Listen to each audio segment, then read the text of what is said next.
सभापति महोदय, माननीय मंत्री महोदय ने जो बिल पेश किया है, मैं उसका पूर्ण रूप से समर्थन करता हूँ।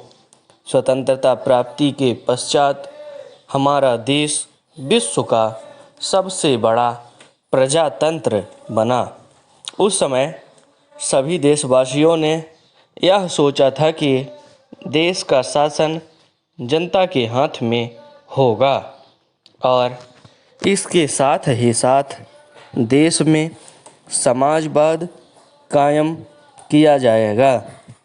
जनता को आशा थी कि देश में अब किसानों और मजदूरों का राज होगा। इसी आशा के साथ देश में प्रजातंत्र की स्थापना हुई और जनता का शासन स्थापित हुआ। महोदय, मुझे दुख के साथ कहना पड़ रहा है कि स्वतंत्रता के 50 वर्षों के बाद भी हमारे देश में आम जनता को मूलभूत आवश्यकताएं उपलब्ध नहीं हो पा रही हैं। देश में बेरोजगारी दिन प्रतिदिन बढ़ती जा रही है। हमारे नवयुवकों में इससे बड़ा असंतोष है। आज भी हमारे देश में ऐसे कई गांव हैं जहां लोगों को पीने का पानी नहीं मिलता है। आज भी देश में लाखों लोग बेरोजगार हैं।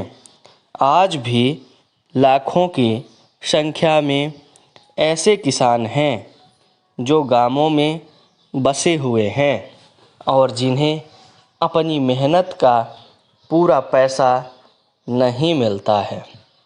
देश में हजारों ऐसे लोग हैं जो अपनी पुश्तैनी धंधों पर निर्भर रहते हैं, लेकिन आज भी वे बेकार पड़े हुए हैं। उनको अपने काम के प्रति कोई प्रोत्साहन नहीं मिल रहा है। हमारे देश में विभिन्न योजनाएं बनती हैं, लेकिन इन योजनाओं के समाधान के लिए कोई कार्यवाही नहीं की जा रही है। सभापति महोदय, अब मैं कुछ रेलवे के बारे में कहना चाहता हूँ।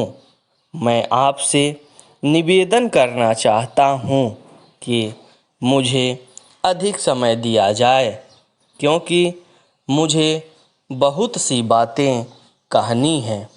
कुछ समय पूर्व रेलवे मंत्री जी ने जिन परिस्थितियों में अपना काम संभाला, वे बहुत ही कठिन परिस्थितियां थी।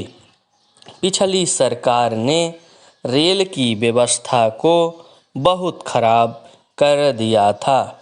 इसके बावजूद रेलवे मंत्री जी ने जो सुधार किए हैं, मैं उनको इसके लिए बधाई देना चाहता हूँ।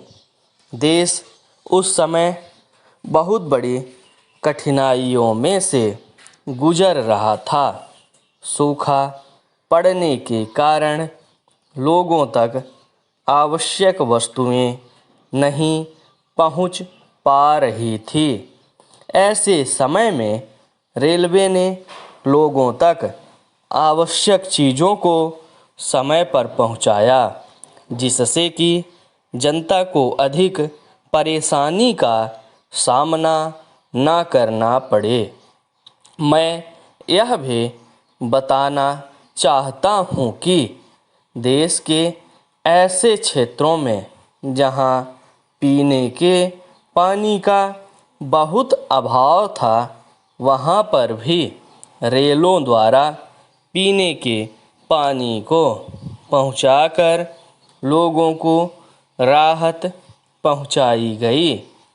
महोदय, मैं मंत्री महोदय को एक बात बहुत ही अच्छा बजट पेश करने के लिए धन्यवाद देना चाहता हूँ।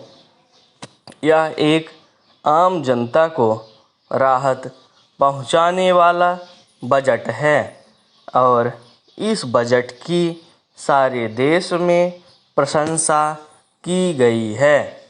मंत्री महोदय ने रेलवे में बढ़ते हुए भ्रष्टाचार को समाप्त करने के लिए भी आवश्यक कदम उठाए हैं।